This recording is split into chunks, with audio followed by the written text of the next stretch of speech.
Bien, hermanos, buenas tardes. Vamos a comenzar entonces nuestro estudio bíblico. Vamos a comenzar con un nuevo libro. Así que les invito, por favor, a inclinar sus rostros y luego vamos a orar, ¿les parece? Así que pueden, por favor, ahí estar en comunión con quienes se encuentran ahí y vamos a orar. ¿Les parece? Oramos. Padre, gracias te damos, Señor, en esta hora por tu gran amor y misericordia. Gracias te damos, Señor, por darnos, Señor, este privilegio y esta oportunidad de poder congregarnos, Señor, a través de este medio y poder estudiar tu palabra. Oramos, Señor, en esta hora, nos presentamos delante de ti para pedir perdón por todos nuestros pecados, por todas nuestras faltas. Rogarte, Señor, que seas tú enseñándonos, instruyéndonos, guiándonos, llevándonos, Señor, a través de este libro para que tu fe, Señor, la fe pueda crecer en nosotros, Señor, y también podamos desarrollarnos espiritualmente. Podamos, Señor, conocerte más, Señor. Podamos, Señor, cada día vivir conforme a tu voluntad. Pedimos, Señor, tu bendición en esta hora y rogamos, Dios, que seas tú con aquellos que están padeciendo necesidades, enfermedades.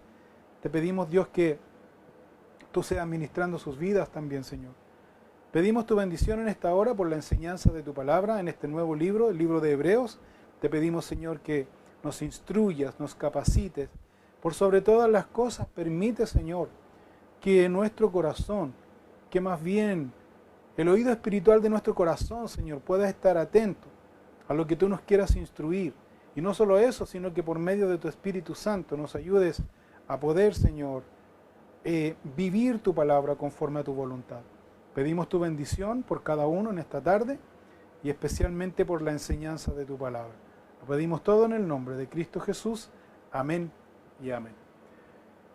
Como les decía entonces, hermanos, vamos a comenzar a estudiar este libro de Hebreos, una carta de exhortación, una carta doctrinal, pero es una carta también que va muy directo al corazón del creyente, pero del creyente que ha hecho su decisión personal por Jesucristo, es decir, por aquel creyente que ha decidido seguir el camino del Señor, ha decidido en su corazón dejar su vida antigua y vivir conforme a la voluntad de Dios.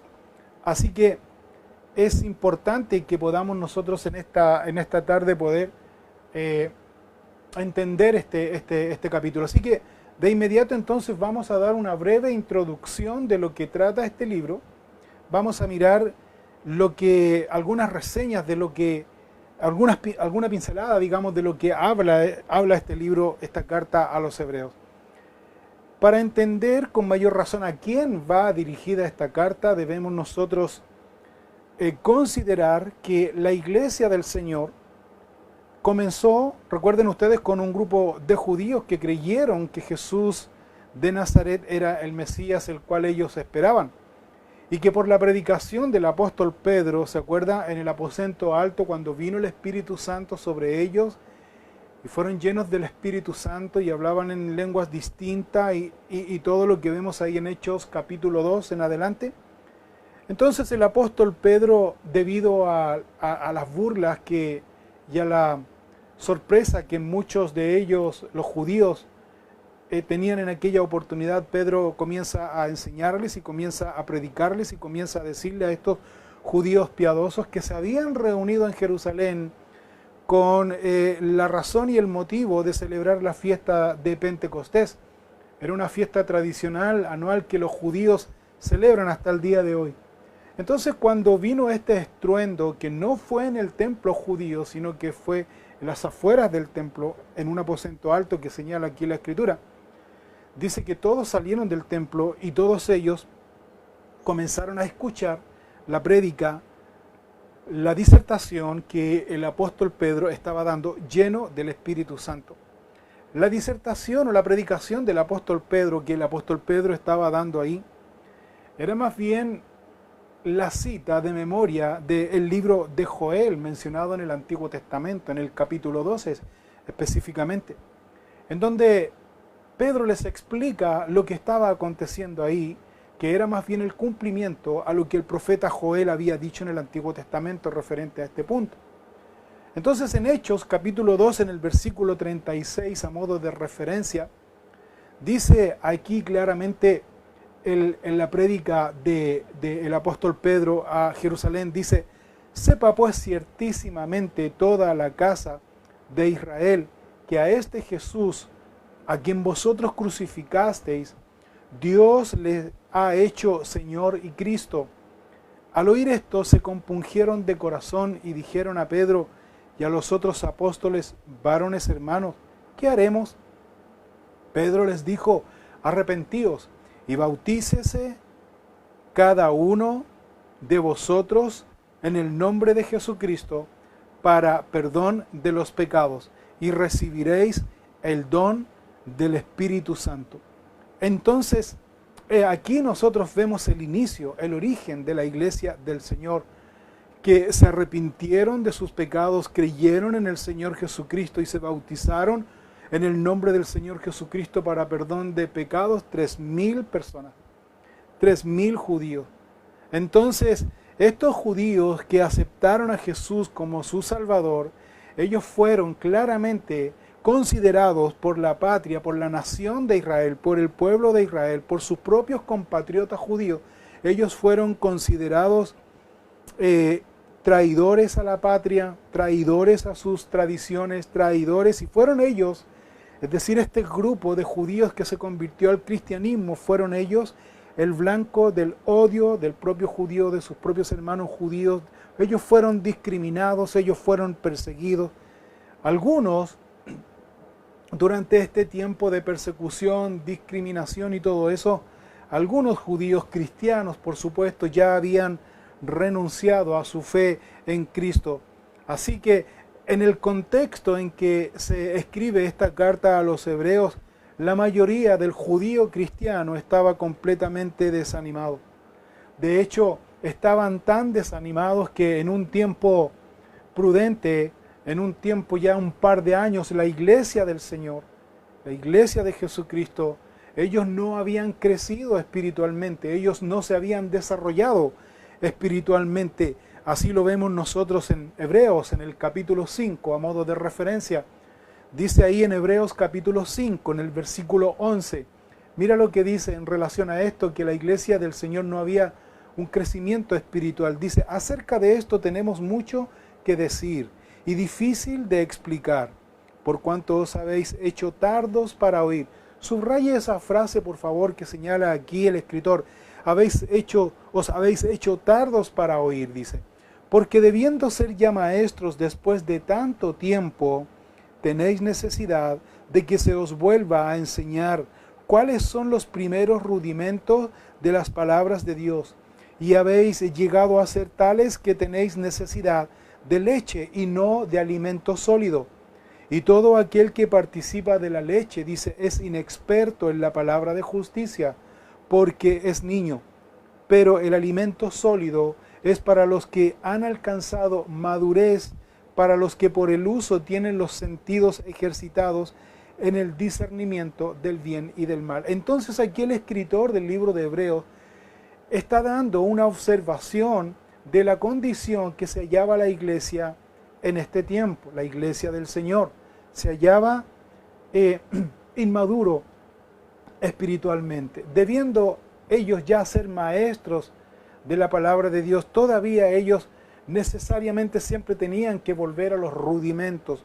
Como podríamos decir hoy día, siempre ellos tenían que volver cada cierto tiempo a los fundamentos de la fe. A los fundamentos de la fe. ¿Por qué? Porque no había en ellos este crecimiento y desarrollo espiritual. ¿Y por qué no había este crecimiento y desarrollo espiritual? Porque simplemente algunos se desanimaban, porque simplemente algunos creyentes retrocedían, porque simplemente había creyentes que no querían caminar por fe. De hecho, también producto de esto, muchos de estos creyentes judíos también ya habían perdido el interés por congregarse. Ellos ya no querían congregarse, no querían reunirse con la iglesia del Señor. Así lo señala el escritor de Hebreos en el capítulo 10, en el versículo 24, dice así: y considerémonos unos a otros, dice, para estimularnos al amor y a las buenas obras, no dejando de congregarnos como algunos tienen por costumbre, sino exhortándonos, y tanto más cuando veis que aquel día se acerca. O sea, el desánimo llevaba claramente a un desinterés por las cosas de Dios. Y siempre el desinterés que estaba por las cosas de Dios llevaba o dejaba al creyente en una inmadurez espiritual. Y ese creyente que era inmaduro espiritualmente perdía también el interés por congregarse a tal punto, luego sin ese creyente darse cuenta, se encontraba completamente alejado de Dios. Así que debemos nosotros considerar que esta carta a los hebreos está dirigida precisamente al creyente hebreo. Si bien es cierto, la iglesia también estaba compuesta por gentiles, pero en su mayoría, como partí señalando al principio, la iglesia del Señor estaba en su mayoría compuesta por judíos creyentes. Como ya dije anteriormente, creyentes que estaban cansados de caminar por fe. Creyentes que miraban con ansia, con anhelo, el templo de Jerusalén, en donde en el templo de Jerusalén se hacían los sacrificios y todo el ritual imponente que el judío por tradición tenía que realizar. Así que la tentación que estaba latente en el judío creyente consistía en abandonar el cristianismo y volver al judaísmo. Esa era la tentación latente que estaba en el judío creyente que componía la iglesia del Señor. Así que el objetivo principal de esta carta a los hebreos es justamente mostrar al creyente que Jesucristo es la revelación de Dios, que Jesucristo, por ser la revelación de Dios, lo hace superior a toda revelación del Antiguo Testamento. Es decir, que esta carta a los hebreos entonces nos va a enseñar y nos va a mostrar que Jesús mismo, Jesús de Nazaret, es el cumplimiento y el fin a todo el sistema de adoración judía, como ya lo miramos anteriormente. Este libro tiene mucha similitud, por decirlo de alguna manera, con el Antiguo Testamento, especialmente con el libro de Levítico. Así que esta carta es una carta que exhorta al lector. Primero, el lector está condicionado, dirigido, más bien esta carta está dirigida al lector judío, al lector que se supone que conoce la historia judía, conoce los mandamientos, conoce la tradición, conoce el rol del sacerdote, conoce el significado de los sacrificios, los distintos sacrificios que aparecen en el libro de Levítico y en el libro de Deuteronomio.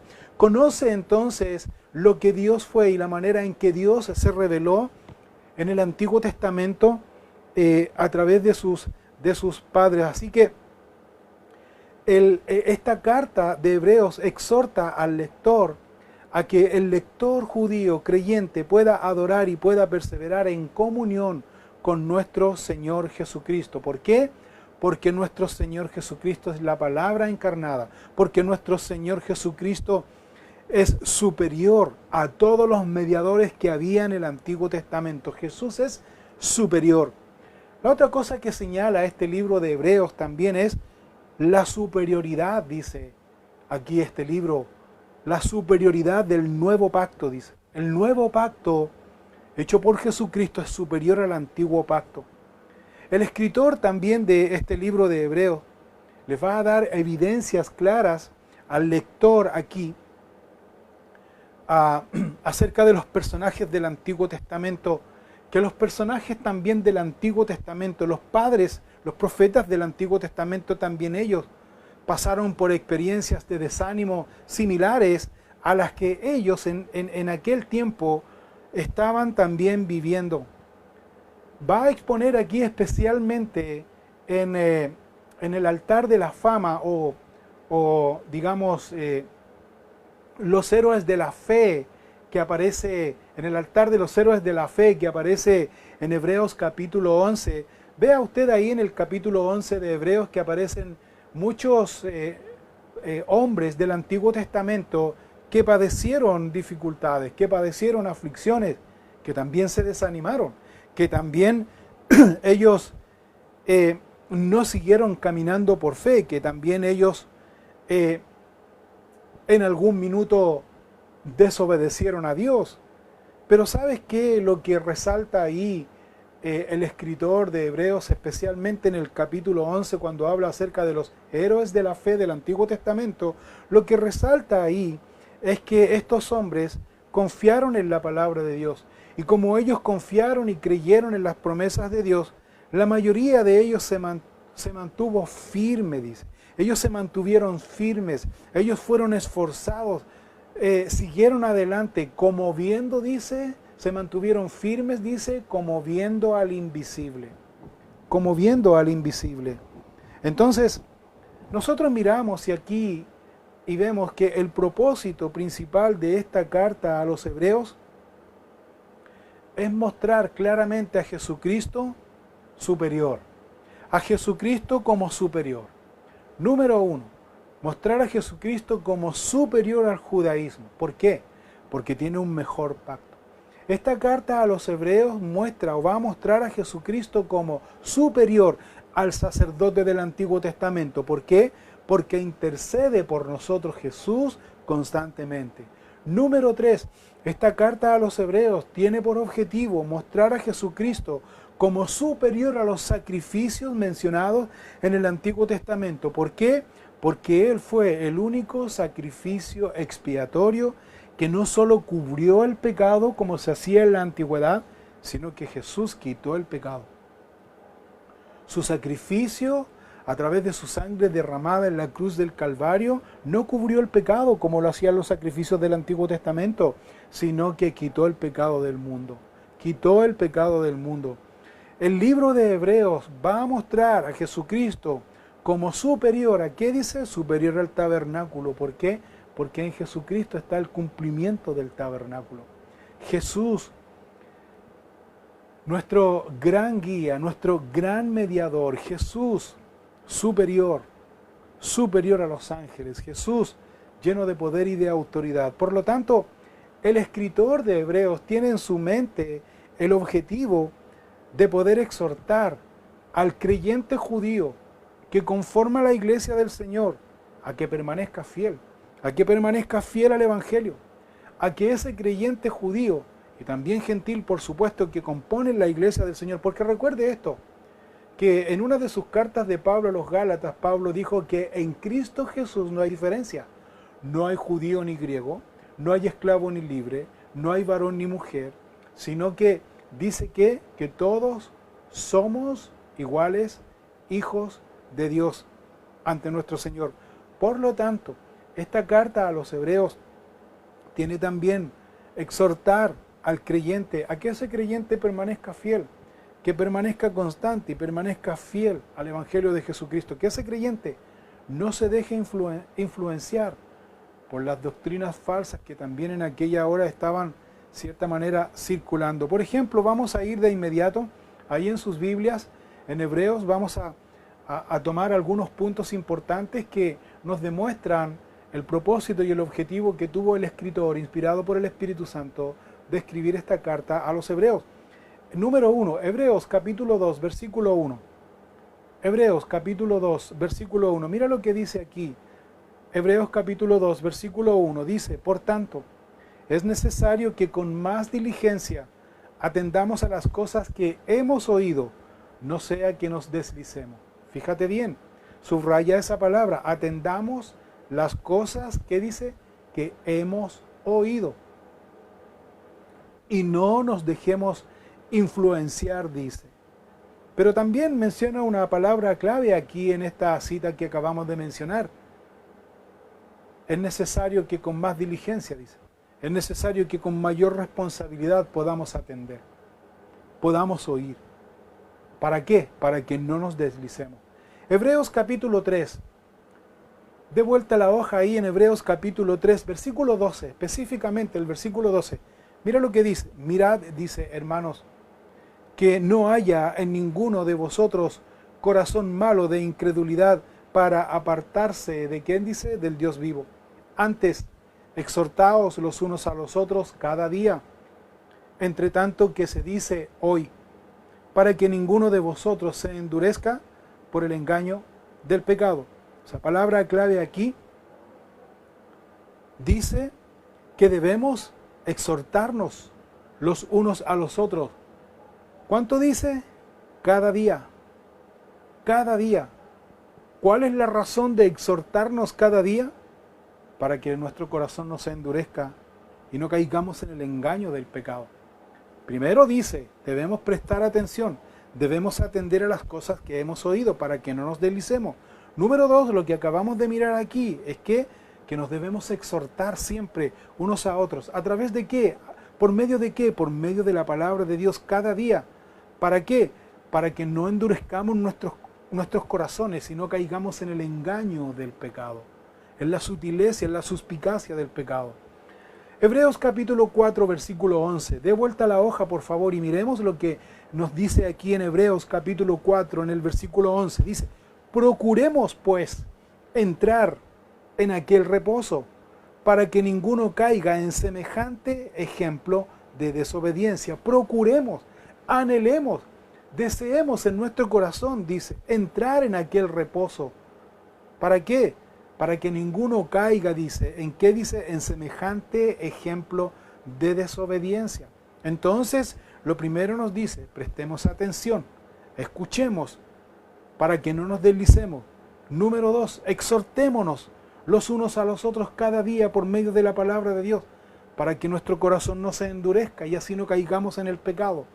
Número 3 dice, procuremos, dice, anhelemos, deseemos en nuestro corazón entrar en aquel reposo, para así, dice, no caer en desobediencia. Número 4, de vuelta a la hoja en Hebreos capítulo 6, versículo 10. Mira lo que dice Hebreos capítulo 6, versículo 11. Hebreos capítulo 6, versículo 11. Hebreos capítulo 6, versículo 11 dice, pero deseamos que cada uno de vosotros muestre la misma solicitud hasta el fin, para plena certeza de la esperanza, a fin de que no os hagáis perezosos, sino imitadores de aquellos que por la fe y la paciencia heredan las promesas. O sea, dice aquí entonces que debemos mostrar esa misma solicitud. Cuando dice mostrar esa misma solicitud, se está refiriendo a mantenerse constantes, firmes y fieles en este ejercicio de primero escuchar, oír la palabra de Dios para que no nos deslicemos. Exhortarnos los unos a los otros día a día por medio y a través de la palabra de Dios para no endurecer nuestro corazón y así caer en el engaño. Procurar, anhelar siempre entrar en aquel reposo, dice, para no ser desobedientes, dice. Y ahora el capítulo 6, versículo 11, dice que debemos desear siempre tener y mostrar esta misma solicitud, esta misma perseverancia, esta misma constancia, no solo por un tiempo determinado, no solo de acuerdo a nuestro ánimo, no solo de acuerdo a cómo nos sintamos, no solo de acuerdo a cómo estemos, sino aquí dice el escritor inspirado por el Espíritu Santo, debemos mostrar esta misma solicitud. ¿Hasta cuándo? Hasta el fin. Hasta el fin. Para plena certeza de la esperanza, mantenernos firmes, confiados, dice, hasta el fin, para así no ser perezosos, no ser flojos, no ser inconstantes. Hebreos capítulo 10. Vayamos ahora a Hebreos capítulo 10, versículo 22. Hebreos capítulo 10, versículo 22. Ahora ya el escritor está llegando más o menos en su enfoque aquí de ánimo al judío creyente, está llevando al creyente, está invitando al creyente a acercarse. Mira lo que dice Hebreos capítulo 10, versículo 22. Acerquémonos con corazón, dice, sincero, en plena certidumbre de fe, purificados los corazones de mala conciencia y lavados los cuerpos con agua pura. Mantengamos firmes sin fluctuar la profesión de nuestra esperanza, porque fiel es el que prometió. Y considerémonos unos a otros para estimularnos al amor y a las buenas obras, no dejando de congregarnos como algunos tienen por costumbre, sino exhortándonos, y tanto más cuando veis que aquel día se acerca. Fíjate que aquí nos da algunos ejemplos a seguir más bien algunos ejercicios prácticos, por si quiere llamarlo así. Primero nos invita a acercarnos, dice, acerquémonos. ¿A quién? A Dios, con un corazón sincero. Número 2, dice que no solamente debemos acercarnos, sino que también dice que debemos mantenernos firmes, con convicción, sin fluctuar. Mantenernos firmes, con convicción, sin fluctuar. Número 3, versículo 24, dice que debemos considerarnos, dice, también unos a otros, para hacer este ejercicio del amor de Dios entre nosotros, porque recuerden ustedes que el amor de Dios es un amor práctico, no es solamente de palabra, es un amor de hecho y en verdad, es un amor práctico. Por lo tanto, el escritor aquí está señalando que debemos considerarnos unos a otros. Considerar significa involucrarnos, considerar significa estar atentos unos de otros, considerarnos significa orar unos por otros, considerarnos significa también preocuparnos unos a otros con una preocupación real, práctica, verdadera. Considerémonos, eso señala aquí.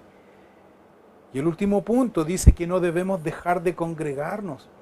Es un ejercicio práctico que debemos hacer, que no debemos dejar de congregarnos. Y último punto que señala aquí, dice que debemos siempre exhortarnos. La palabra exhortar no significa hablar fuerte, golpeado, con autoridad, sino que la palabra exhortar sí significa hablar con convicción, con ese anhelo del Espíritu Santo, con esa inspiración del Espíritu Santo. Pero también la palabra exhortar implica animar a otros, eso implica. Entonces, vemos aquí cómo ya casi al final del capítulo 10 del libro de Hebreos, el escritor como que reúne todo el ejercicio práctico que el creyente debe hacer. E insisto en esto y repito de nuevo, ¿cuál es el ejercicio práctico que el creyente debe hacer para no desanimarse, para no deslizarse, para prestar oído a lo que Dios enseña a través de la palabra? Que el creyente, específicamente judío, a quien está dirigida esta carta, el creyente debe hacer un ejercicio práctico. ¿Cuál es ese ejercicio práctico? Que también es una enseñanza para nosotros. Debe acercarse con corazón sincero, dice. ¿A quién? Al trono de Dios, purificando siempre sus corazones de mala conciencia, lavando siempre su mente, su corazón, su vida por medio de la palabra de Dios.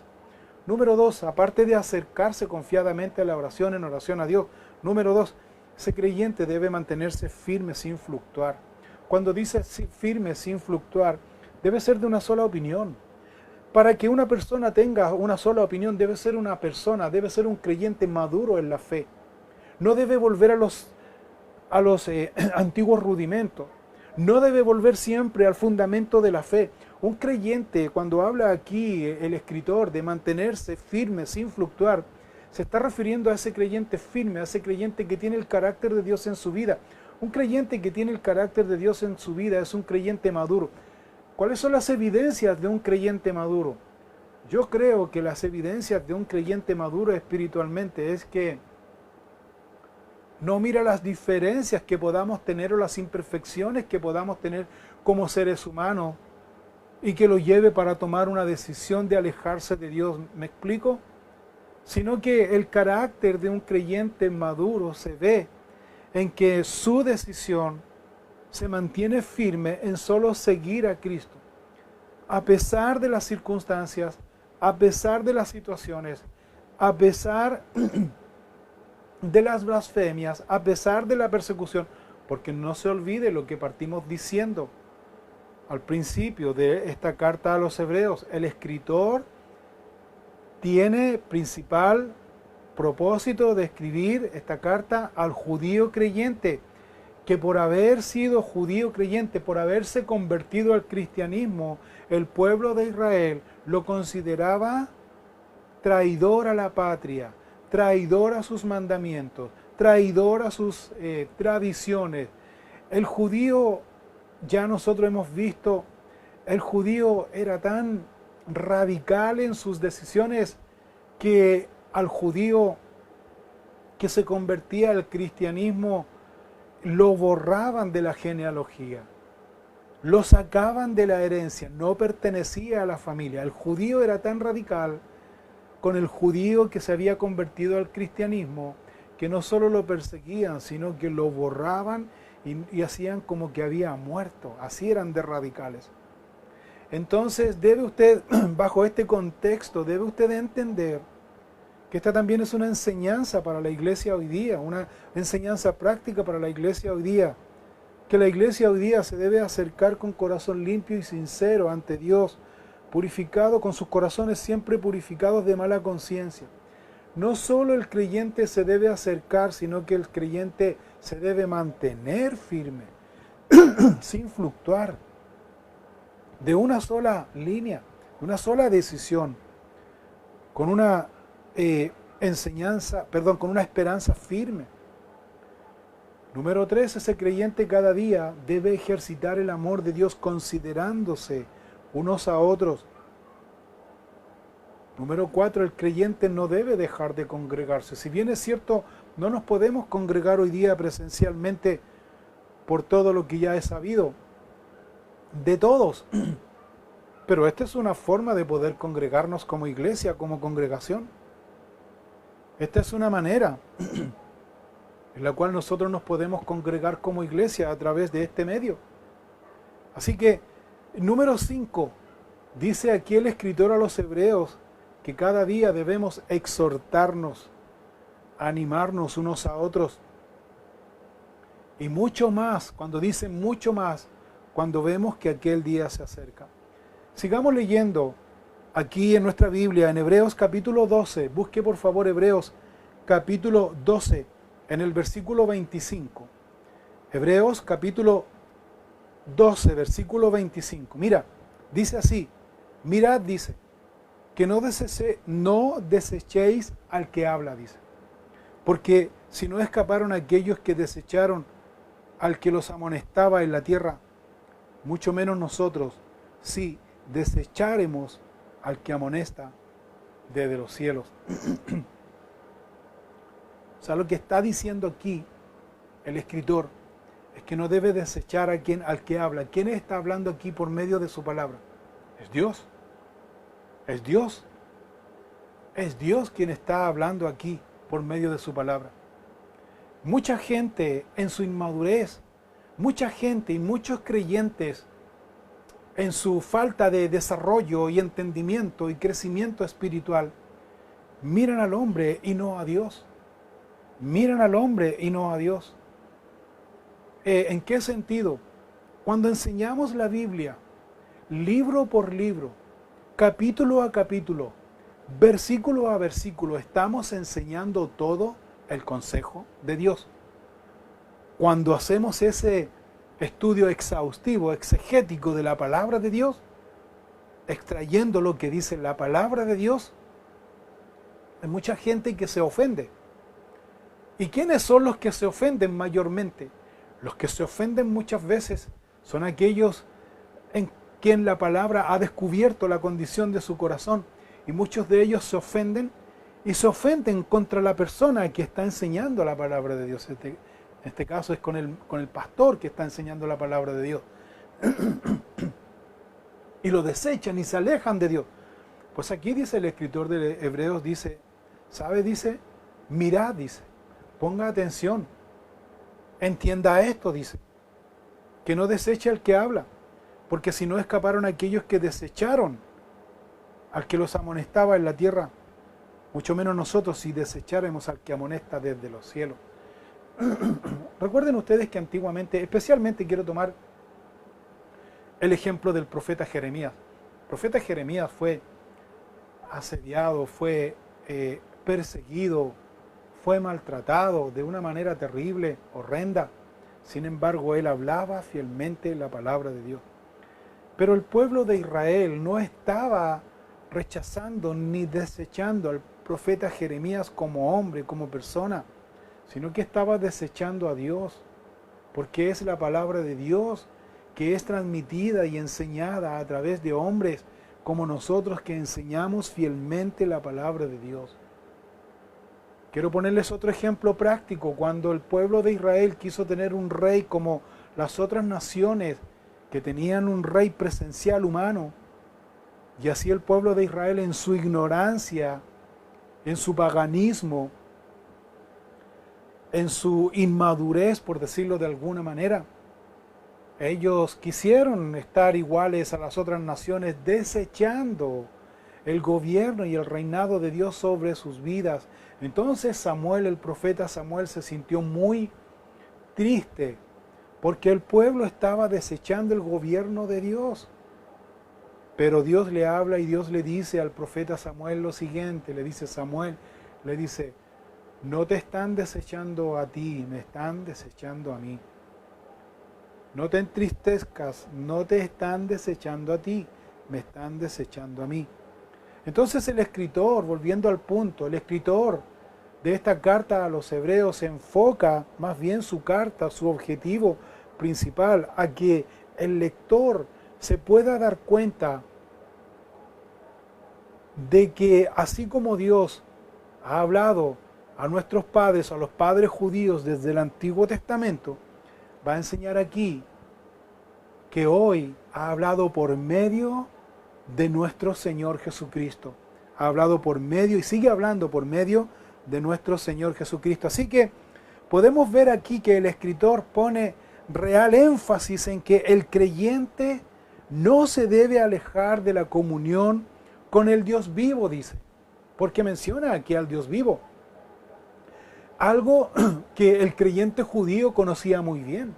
El creyente judío tenía la evidencia y el testimonio de conocer a un Dios vivo, de conocer a un Dios lleno de gracia, a un Dios compasivo, a un Dios paciente. Pero también el pueblo de Israel conoció a un Dios justo, a un Dios severo. También el pueblo de Israel conoció a un Dios en que les condicionó. ¿De qué manera? En que Dios les había dicho al pueblo de Israel que si ellos obedecían a los mandamientos de Dios, entonces ellos tendrían las bendiciones de parte de Dios. El fruto, la obra de sus manos sería fructífera. Sus bienes serían fructíferos. La tierra sería fructífera. Dios mantendría su promesa de enviarles lo que ellos necesitan, la lluvia, las estaciones del año. Dios sería fiel y leal con ellos si ellos obedecían a los mandamientos. A ellos no les iba a faltar el pan ni el agua si ellos obedecían los mandamientos de Dios. Estoy citando exactamente Deuteronomio capítulo 28.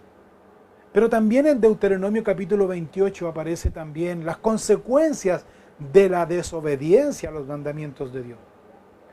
Que las maldiciones, dice, la maldición iba a atentar contra el pueblo de Israel si Israel desobedecía a Dios entonces. Ahora, ¿qué quiero demostrar con esto? Que el creyente judío conocía muy bien, dice, al Dios vivo. Por lo tanto, el énfasis que da aquí el escritor al libro de Hebreos es al creyente que conocía al Dios vivo, que procurara no alejarse de la comunión con Dios. Porque si se alejaba de la comunión con Dios, con este Dios vivo, entonces las consecuencias que traía o que trae el hecho de alejarse de la comunión de un Dios vivo es terrible. Hebreos capítulo 10, versículo 31, lo da a modo de advertencia, no de amenaza ni de condenación, lo da a modo de advertencia aquí el escritor del libro de Hebreos diciendo lo siguiente, cosa que el judío creyente, insisto en esto, lo entendía muy bien. Él decía, horrenda cosa es caer en manos del Dios vivo. Le voy a poner dos ejemplos bíblicos del Antiguo Testamento. El primer ejemplo que nosotros vemos o que me viene a la mente, hay muchos más, pero quiero mencionar solamente los más significativos a este punto, cuando el escritor está refiriéndose aquí diciendo, horrenda cosa es caer en manos del Dios vivo. Cuando en Números, si no mal recuerdo, en el libro de Números capítulo 16 aparece el pecado de Coré. Cuando Coré, primo casi o medio familiar de Moisés y de Aarón, se rebelaron contra Moisés, desafiando la autoridad de Moisés. Bueno, haciendo corta la historia, Dios intervino en esto y Dios castigó severamente la rebelión de Coré, el pecado de Coré, que fue rebelión. La rebelión de Coré no fue contra la persona en particular de Moisés, sino que la rebelión de Coré fue contra Dios. La rebelión fue contra Dios, no fue contra Moisés, ni Aarón, ni los líderes, sino que fue contra Dios, es decir, Coré no estaba de acuerdo con Dios. Entonces Dios juzgó en aquella oportunidad de una manera severa, en donde Coré y su familia, más 252 personas, dice la Escritura textualmente, que se abrió la tierra, dice, y todos ellos descendieron vivos al Seol. O sea, cuando aquí el escritor a los Hebreos capítulo 10, versículo 31, está diciendo, horrenda cosa es caer en manos del Dios vivo, yo creo que al creyente judío se le vino eso a la mente. El otro pecado terrible, que cuando el pueblo de Israel estaba siendo liderado por Josué, Dios les había dicho a Josué y a todo el ejército de Israel que cuando ellos conquistaran Jericó y conquistaran Canaán y algunas ciudades de Canaán, todo lo recolectado, todos los bienes, todos los tesoros, todo el botín de guerra, ellos debían juntarlo. Nada debía quedar para ninguno de ellos, nada ni ninguna cosa debía quedar para ninguno de ellos, porque si alguien tomaba algo de ese botín de guerra, Dios había dicho, especialmente a Josué y a todo el pueblo, Dios había dicho que era considerado anatema. Anatema, maldición. Pues si no mal recuerdo, en Josué capítulo 7 aparece textualmente, 6 o 7 por ahí, aparece el pecado de Acán. Acán fue un hombre que simplemente no obedeció a esta advertencia de Dios de capturar el botín y llevarlo, sino que dice textualmente ahí que el pecado de Acán consistía en que Acán, cuando pelearon con una ciudad en particular, Acán codició, dice, un manto babilónico y codició un lingote de oro, dice, que él lo tomó del botín de guerra, no obedeció a Dios, sino que lo tomó para sí, lo llevó a su tienda, dice, cavó un foso, dice, en medio de su tienda y ahí escondió el manto babilónico y el lingote de oro. Luego Israel y el ejército, y esto lo hizo a escondidas, esto lo hizo en secreto. Se suponía que nadie lo había visto, pero se le olvidó que Dios estaba viendo su corazón. Entonces, vemos nosotros aquí que ese pecado oculto le costó a Israel perder una batalla. Le costó a Israel perder una batalla.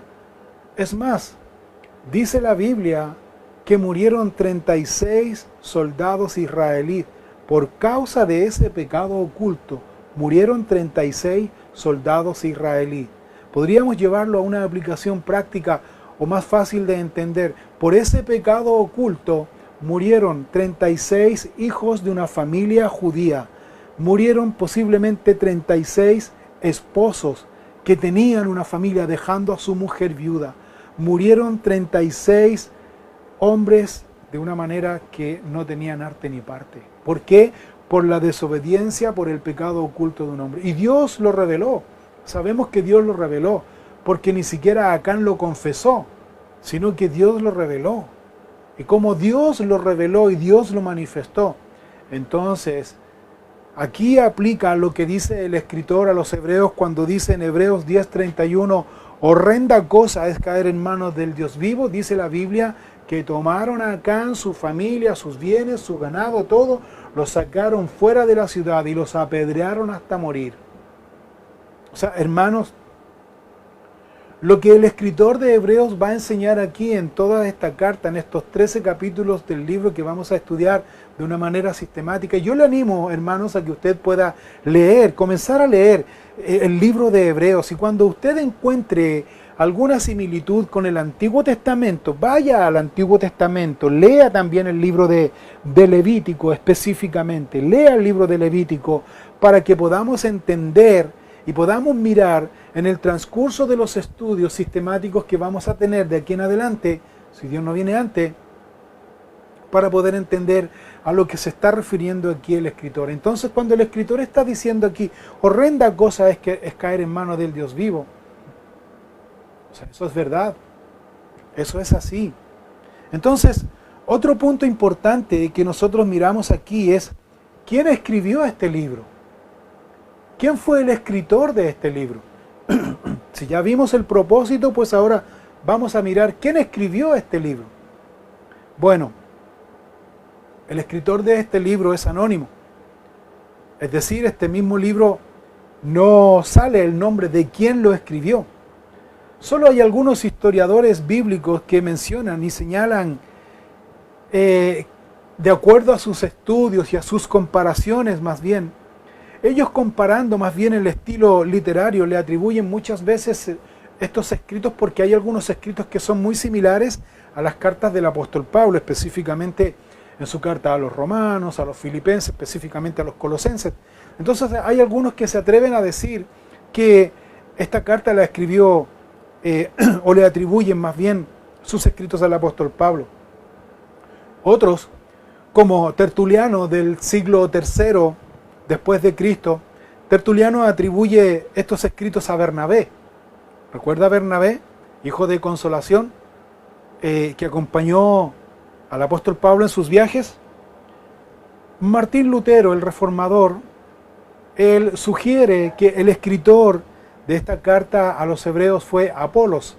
¿Se acuerda de Apolos? Un hombre elocuente, un hombre que tenía mucho conocimiento, pero que le faltaba ese poder, ese toque, esa pasión del Espíritu Santo en su vida, que obviamente fue el bautismo del Espíritu Santo que se lo enseñó Priscila y Aquila. Pues Apolos, un egresado de la Universidad de Alejandría, un hombre elocuente con mucho conocimiento, Martín Lutero dice él o sugiere que Apolos fue quien escribió la carta a los hebreos. Otros dicen que fue Lucas, el médico, que escribió el libro de Hebreos por la similitud que tiene con el evangelio que lleva su nombre.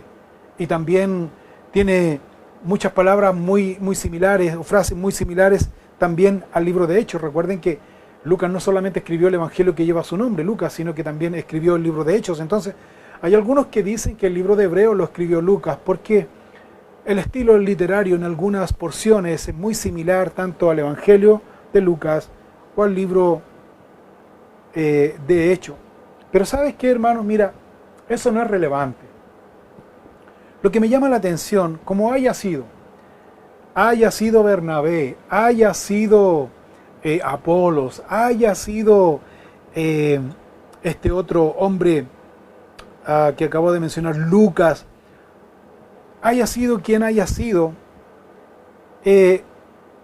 lo que puedo yo destacar aquí es que tanto Bernabé, Apolos, Lucas, de cierta manera, porque incluso también algunos dicen, se atreven a decir que Priscila fue quien escribió también esta carta a los hebreos. No sabemos, no es relevante, pero lo que yo quiero destacar es que tanto Bernabé, Apolos, Lucas, Priscila, quien haya sido, ellos fueron discípulos directos, seguidores directos, hombres fieles del apóstol Pablo, del gran apóstol Pablo. Ahora, son posibilidades, como digo, no es relevante, pero lo que yo puedo destacar aquí es que sí, el apóstol Pablo ejerció influencia sobre estas personas a quien posiblemente, no es seguro, pero a quien posiblemente se le haya atribuido la escritura de este libro de Hebreos. Como haya sido, este libro de Hebreos en sus 13 capítulos, hermanos míos, nos va a servir a nosotros para enseñarnos, instruirnos, corregirnos, edificarnos, edificar la iglesia del Señor. Como ya dije anteriormente, que estaba en aquella época, o en sus inicios, estaba la iglesia del Señor compuesta mayormente por judíos. Por lo tanto, aquí nosotros vamos a ver que este libro de Hebreos contiene doctrina fundamental. Una de las doctrinas fundamentales es la superioridad de Jesucristo. El enfoque del escritor a los hebreos es este también, mostrar, enseñar aquí una doctrina fundamental, ¿cuál? La superioridad de Jesucristo para así evitar la apostasía de los judíos cristianos, que muchos de ellos estaban tentados a volver a la religión judía, estaban tentados a volver al judaísmo. Entonces el enfoque es mostrar aquí la superioridad de nuestro Señor Jesucristo, para así evitar la apostasía que estaba ocurriendo en aquella época, que muchos judíos creyentes se estaban alejando de la fe y estaban volviendo a los antiguos rudimentos, a la religiosidad judía, quedando enganchados, pegados, por decirlo de alguna manera, a sus tradiciones, a sus rituales, al legalismo, a la tradición y a muchas cosas. Entonces vamos de inmediato entonces. Hebreos capítulo 1. Volvamos ahí en sus Biblias, por favor. Hebreos capítulo 1, versículo 1. Dice así. Hebreos capítulo 1, versículo 1. Mira cómo parte escribiendo aquí este escritor inspirado por el Espíritu. Dice, Dios, habiendo hablado muchas veces y de muchas maneras en otro tiempo a los padres por los profetas, en estos postreros días nos ha hablado por el Hijo, a quien constituyó heredero de todo, y por quien asimismo hizo el universo, el cual, siendo el resplandor de su gloria y la imagen misma de su sustancia, y quien sustenta todas las cosas con la palabra de su poder, habiendo efectuado la purificación de nuestros pecados por medio de sí mismo, se sentó a la diestra de la majestad en las alturas, hecho tanto superior a los ángeles, cuanto heredó más excelente nombre que ellos. ¿De quién se está refiriendo? ¿A quién se está refiriendo? Se está refiriendo a Jesucristo nuestro Salvador. Ahora, consideremos y recordemos que el escritor no comienza su carta como era costumbre poniendo su nombre, sino que inmediatamente comienza recordando al mayor grupo de judíos que componía la iglesia del Señor, que Dios, desde el principio, cuando sacó al pueblo de Israel de la esclavitud de Egipto, que les había hablado a través antes de la esclavitud, que le había hablado a través de los padres del Antiguo Testamento, tales como Abraham, Isaac, Jacob, Moisés, José, etcétera, etcétera. Eso se está refiriendo aquí. Dios había hablado a través de Moisés, en este caso puntual. Dios había hablado a través de los mandamientos. Dios se había mostrado y les había hablado a través de varias señales milagrosas que les mostró en su caminar, en su peregrinaje por 40 años en el desierto. Así que les recuerda esto al judío Dios, habiendo hablado muchas veces y de muchas maneras en otro tiempo a los padres. Cuando dice los padres, está hablando de Abraham, Isaac, Jacob, José, Moisés, etcétera, etcétera. De ahí y llegando y pasando por los profetas del Antiguo Testamento. Entonces, versículo 2 dice, en estos postreros tiempos, hace una diferencia. ¿A qué se refieren los postreros tiempos, estos últimos días? En este último tiempo, en estos días finales, dice, que ha hablado, dice, por el Hijo, a quien constituyó heredero de todo y por quien asimismo hizo el universo. ¿A quién se refiere como el Hijo? A Jesucristo. Nos ha hablado por el Hijo, nos ha hablado a través de nuestro Señor Jesucristo en estos días finales.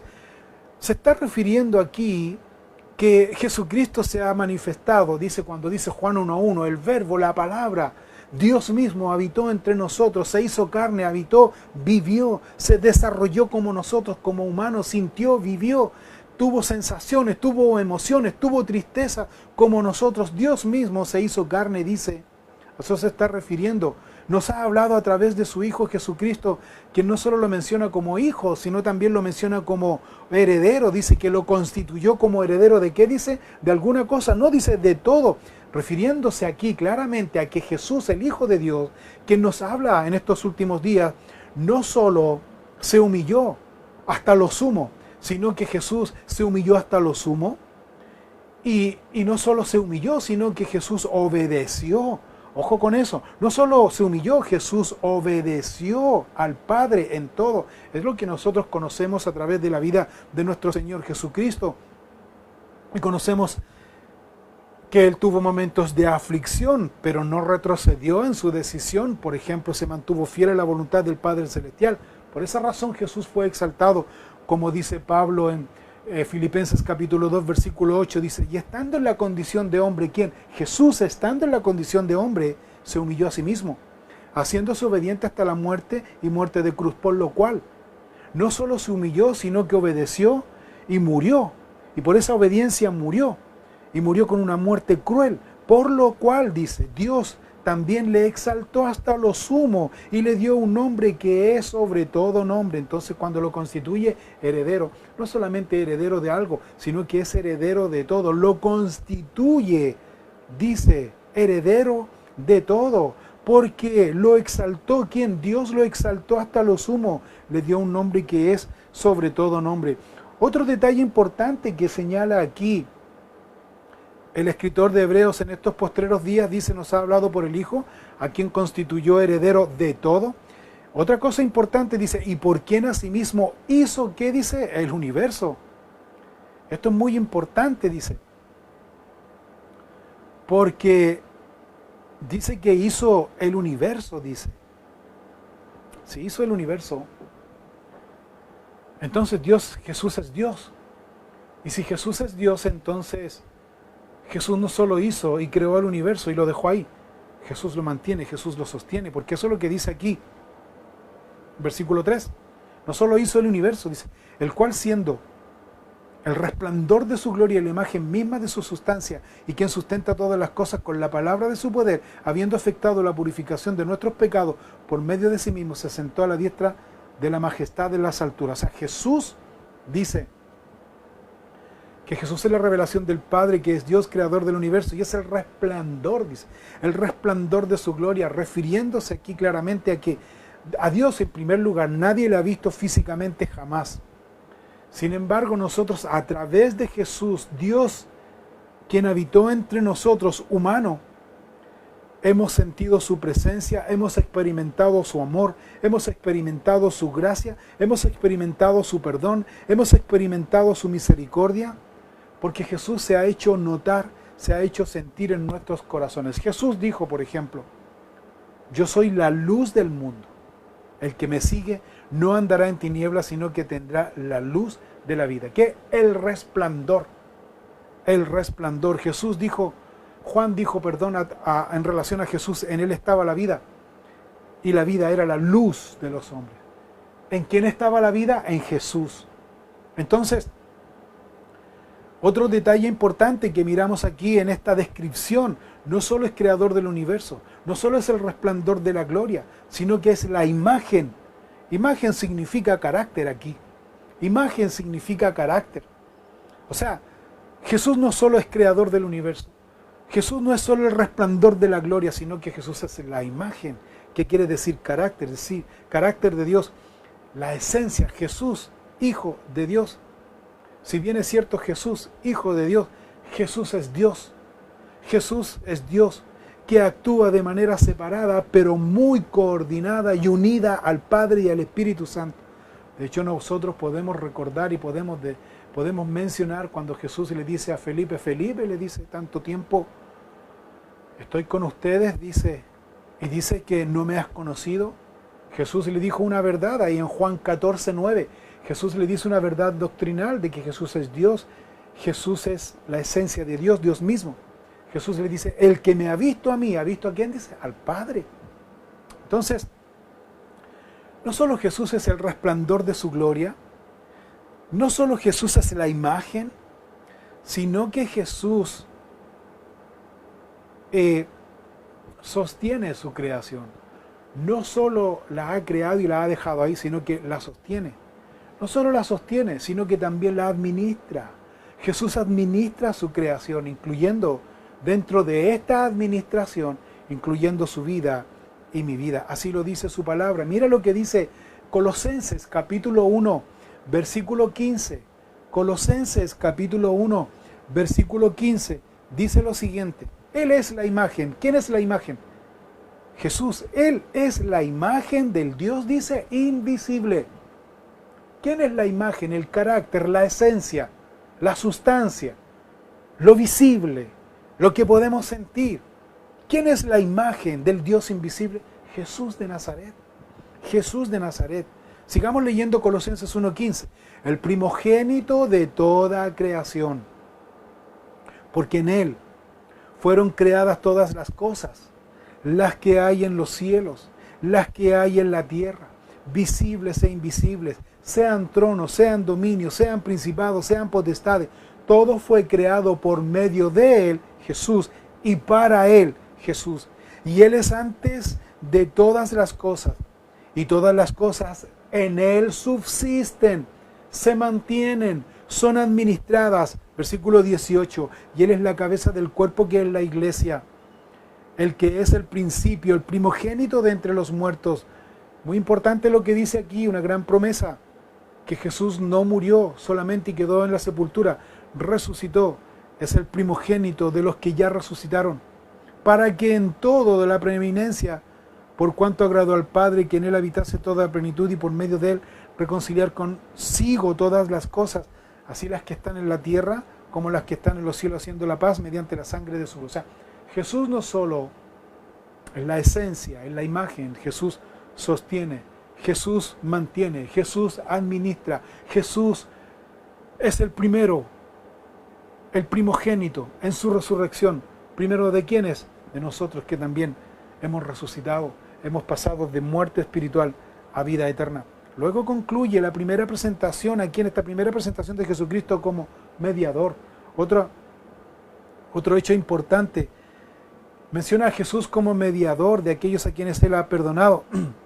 Otro detalle importante que menciona aquí en estos primeros 4 versículos, dice que Él es el resplandor de su gloria, la imagen de la misma sustancia, dice, quien sustenta todas las cosas con la palabra de su poder. La palabra de Dios es poderosa, la palabra de Dios ha creado, la palabra de Dios tiene autoridad, la palabra de Dios tiene poder. Su creación, la creación de Dios se somete a la palabra de Dios. El único que no se somete a la palabra de Dios es el hombre. Luego dice aquí que sustenta todas las cosas con la palabra de su poder, habiendo efectuado la purificación de nuestros pecados por medio de sí mismo. Se sentó a la diestra de la majestad de las alturas. Primero, dice, ha efectuado la purificación de nuestros pecados por medio de sí mismo. ¿A qué piensa usted que se refiere? A que su muerte en la cruz del Calvario nos proporciona a nosotros esta oportunidad de ser libres, verdaderamente libres y perdonados de todo pecado.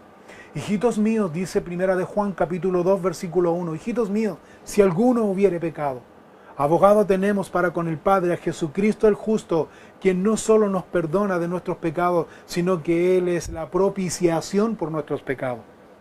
Entonces Jesús es que nos ha purificado. Y esto le ha dado a Él esta autoridad y derecho de sentarse a la diestra de Dios Padre. ¿Qué significa eso? Significa que Él intercede por nosotros cada día, como dice Romanos capítulo 8, versículo 34, dice, ¿quién es el que condenará? Dice Pablo ahí, Cristo es el que murió, más aún, el que también resucitó, el que además está a la diestra de Dios, el que también intercede por nosotros. Jesús está sentado a la diestra de Dios intercediendo por nosotros, y termina mencionando aquí estos primeros 4 versículos, dando esta tremenda introducción de lo que va a tratar todo el libro de Hebreos. Termina diciendo aquí que Jesús es superior a los ángeles. Es decir, que los ángeles, diremos nosotros, que ellos cumplían una labor de mensajeros, y aún así, en su labor de mensajeros son superiores a los hombres. Jesús ha sido puesto por Dios como superior a todo lo existente. Y además de ser superior a todo lo existente, Él tiene poder, autonomía y autoridad. Jesús. Efesios capítulo 1, versículo 20, dice lo siguiente. Efesios 1:20. La cual operó en Cristo resucitándole de los muertos y sentándole a su diestra en los lugares celestiales. ¿Sobre quién? Dice, sobre todo principado y autoridad y poder y señorío, y sobre todo nombre que se nombra no solo en este siglo, sino en el venidero, y sometió todas las cosas bajo sus pies y lo dio por cabeza sobre todas las cosas a la iglesia, la cual es su cuerpo, la plenitud de aquel que todo lo llena en todo. Jesús superior a todos los mandatarios que existen en este mundo, a todas las autoridades, a todos los gobiernos que existen en este mundo. Jesús es superior. Y si creemos en Jesús, usted y yo somos hijos de Él y estamos por sobre las situaciones y las circunstancias que nos rodean.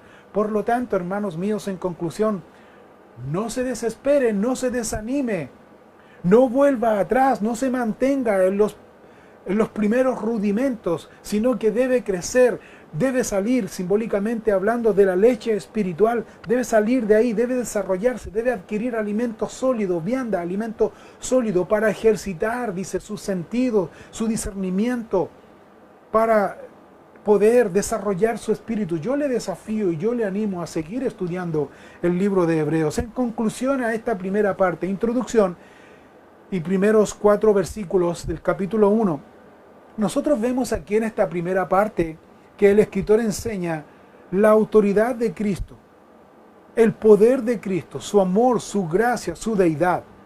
Muestra aquí el escritor en esta primera parte que Jesús no es solo Dios creador del universo, sino que Él sostiene, que Él administra su creación, entre ellos incluidos usted y yo. No se desespere, no se desespere, no se desanime, no se entristezca, no se desaliente, manténgase firme. Y el mensaje central aquí de esta carta o de estos primeros versículos es a la iglesia, esa exhortación al lector. Que así como Dios ha hablado en el Antiguo Testamento, hoy día nos habla a través de la vida, enseñanza, obra de nuestro Señor Jesucristo, al cual hoy día, hermanos míos, y ponga atención en esto, debemos nosotros prestar atención a su mensaje. ¿Cuál es el mensaje? El mensaje es un mensaje de redención, un mensaje de poder vivir una vida conforme le agrade a Dios. Oír no es lo mismo que escuchar, según lo que dice aquí la Escritura. Porque cuando Jesús hablaba en sus sermones, en sus parábolas y en su enseñanza a los discípulos en su mayoría, y en los mensajes que tiene la iglesia, a las 7 iglesias del Asia Menor en el libro de Apocalipsis, Jesús siempre terminaba esto diciendo: el que tiene oídos para oír, ¿qué dice? Oiga. No está hablando de estos oídos físicos, está hablando de estos oídos del corazón. Cuando dice el que tiene oídos para oír, oiga, está incluyendo que no solamente resta entender el mensaje, lo que Dios quiere de nosotros, sino que también nos lleva a esto, a aplicar ese mensaje, a aplicar ese conocimiento que Dios nos ha dado en sabiduría. Así que el mensaje aquí es oír, seguir el ejemplo de nuestro Señor Jesucristo. El escritor de Hebreos nos dice aquí que Jesús aprendió obediencia en medio de sus aflicciones.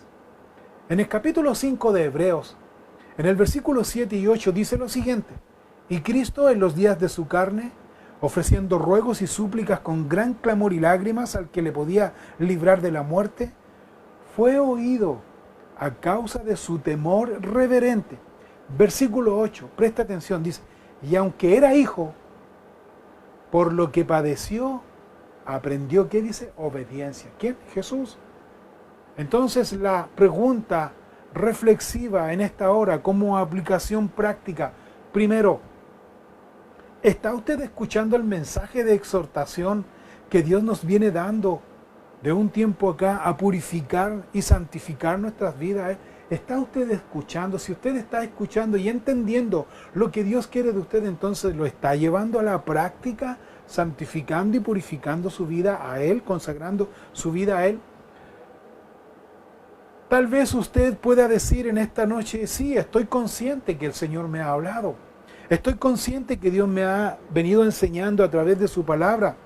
Entonces, si usted está consciente y está claro que el Señor le ha venido hablando a través de su palabra, entonces la siguiente pregunta reflexiva es: ¿está obedeciendo a sus mandamientos? ¿Obedeciendo a sus mandamientos? En conclusión, hermanos, tal vez usted se encuentre totalmente desanimado espiritualmente, como el judío de esta época a quien fue dirigida esta carta. Tal vez usted esté desanimado porque se están dando cuenta que las cosas no le están saliendo como usted quiere, como usted piensa. Y eso le trae desánimo. Pero sin embargo, aquí el Señor nos enseña a tomar fuerzas espirituales. Y fíjese en esto, a decidir no volver atrás y seguir en obediencia a Dios. Hermano, debe entender esto. que una gran verdad que nos ha enseñado, nos ha recordado el Señor aquí, que Jesús está sentado a la diestra de Dios para interceder por cada uno de nosotros, por cada uno de nosotros. Quiero que me acompañe como cita final, Hebreos capítulo 4, versículo 14. Hebreos capítulo 4, versículo 14. Dice lo siguiente: por tanto, teniendo un gran sumo sacerdote que traspasó los cielos, Jesús, el Hijo de Dios, retengamos nuestra profesión, porque no tenemos un sumo sacerdote que no pueda compadecerse de nuestras debilidades, sino uno que fue tentado en todo, según nuestra semejanza, pero sin pecado. Acerquémonos, la invitación que nos hace aquí, acerquémonos pues confiadamente al trono de la gracia para alcanzar misericordia y hallar gracia para el oportuno socorro. Que Dios les bendiga, hermano, que podamos seguir meditando y escudriñando el libro de Hebreos en estos 13 capítulos, que vamos a ir desarrollando a medida que vaya pasando el tiempo. Dios los bendiga. Damos gracias a Dios y oramos a Él. Gracias te damos, Señor, por tu palabra.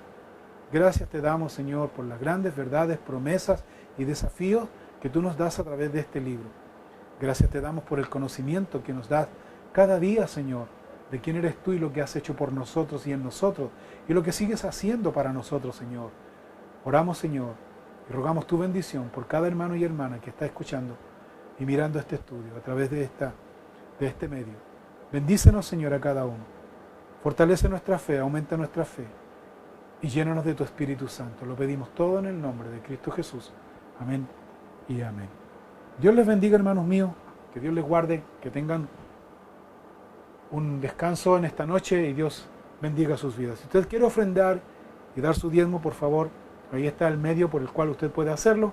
Puede hacerlo a través de esas indicaciones que los hermanos han puesto ahí en la barra virtual que está ahí abajo. Dios les bendiga, buenas noches y nos volvemos a encontrar el próximo domingo a las 11 de la mañana a terminar ya el libro de Ruth capítulo 4. Que Dios les bendiga, bendiciones, adiós, buenas noches.